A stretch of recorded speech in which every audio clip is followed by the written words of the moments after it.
Mpox বা monkey virus আফ্রিকার দেশগুলো থেকে দ্রুত সারা বিশ্বে ছড়িয়ে পড়ছে। ইউরোপ, আমেরিকা সহ দক্ষিণ পূর্ব এশিয়ার পাকিস্তানেও এর রোগী শনাক্ত হয়েছে। ফলে বাংলাদেশ ও ভারতের মতো দেশগুলোতেও এমপ্যাক্সের ঝুঁকিতে রয়েছে। লক্ষণ কিছুটা গুটি বসন্তের মতো হলেও তীব্রতা গুটি বসন্তর থেকে কম, কিন্তু মৃত্যু ঝুঁকি থাকায় সতর্ক হওয়ার এখনই সময়। আজকের ভিডিওতে এমপ্যাক্সের লক্ষণ, চিকিৎসা এবং প্রতিরোধ সম্পর্কে বিস্তারিত জানানো হবে, তাই ভিডিওটি শেষ পর্যন্ত দেখুন এবং চ্যানেলটিকে সাবস্ক্রাইব করে রাখুন। সম্প্রতি ঘটে যাওয়া মহামারী করোনা ভাইরাসের ক্ষেত্রে যেখানে মৃত্যু ঝুঁকি ছিল 3.4%, সেখানে এমপ্যাক্সের ক্ষেত্রে এটি 4% বলা হলেও বর্তমানে যে ভ্যারিয়েন্টটি ছড়াচ্ছে তাতে মৃত্যু ঝুঁকি প্রায় 10%।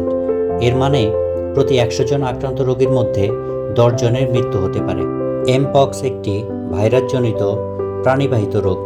1958 সালে ডেনমার্কে বানরের দেহে সর্বপ্রথম এই রোগ শনাক্ত হয় বলে একে এমপক্স বা মাঙ্কিপক্স বলা হয়। মানবদেহে সর্বপ্রথম এটি পাওয়া যায় কঙ্গোতে 1970 সালে। এমপক্স ছড়ানোর উপায়গুলো হচ্ছে সংক্রমিত ব্যক্তির সাথে সরাসরি শারীরিক সংস্পর্শের মাধ্যমে, সংক্রমিত ব্যক্তির ব্যবহৃত জিনিসপত্র যেমন পোশাক, বিছানা এবং অন্যান্য জিনিসপত্রের মাধ্যমে, দীর্ঘ সময় আক্রান্ত ব্যক্তির সাথে থাকলে হাঁচি কাশির মাধ্যমেও ছড়াতে পারে। এছাড়াও আক্রান্ত রোগীর ফুসকুড়ির রস থেকে। তাছাড়া আক্রান্ত প্রাণীর কামড় বা আচরের মাধ্যমেও এটি ছড়াতে পারে। প্রাণীগুলো হলো বানর, ইঁদুর, কাঠবেড়ালি এবং খরগোশ গোত্রের কোনো প্রাণী।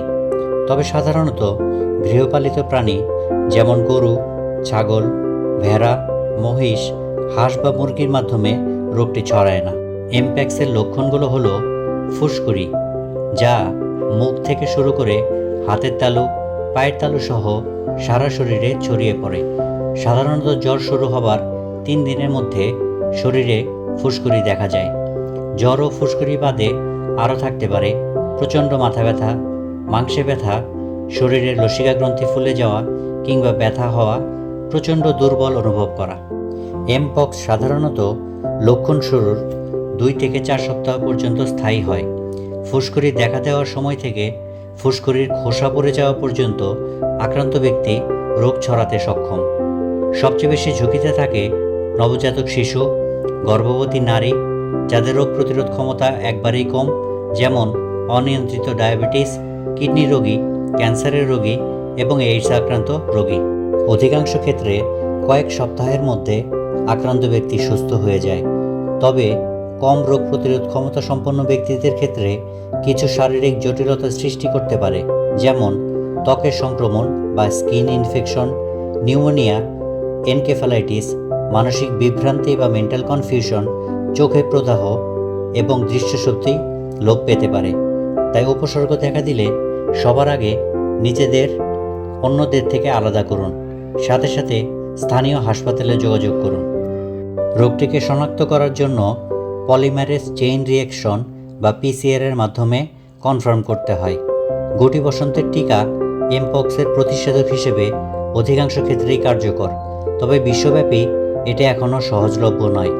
বেশিরভাগ ক্ষেত্রেই উপসর্গগুলো আপনা আপনি ভালো হয়ে যায় বলে নির্দিষ্ট চিকিৎসার প্রয়োজন হয় না। তবে লক্ষণগুলো ভালো করতে হলে চিকিৎসা নিতেই হবে, যেমন ফুসকুড়ি শুকনো রাখা, পুষ্টিকর খাবার গ্রহণ, পরিমতো বিশ্রাম, পর্যাপ্ত পানি ও তরল জাতীয় খাবার গ্রহণ করতে হবে।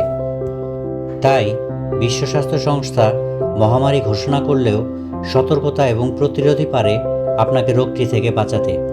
আতঙ্ক নয়, সচেতন হন। তাই ভিডিওটি নিজে দেখুন এবং অন্যদের সাথে শেয়ার করুন।